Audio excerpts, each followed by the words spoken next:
Samantala, para po sa mga humahabol sa pamimili ngayong bisperas ng Pasko, dagsana sa iba't ibang pamilihan. May balitang pambansa si JB Santiago ng IBC 13. JB. Alan, dinagsangan ng mga last-minute shoppers ang Commonwealth Market ngayong bisperas ng Pasko.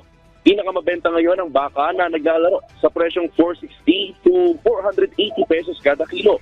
Habang ang baboy naman ay nasa 340 hanggang 350 pesos. Sa manok naman, 190 pesos per kilo. Ang carrots, 250 pesos kada kilo.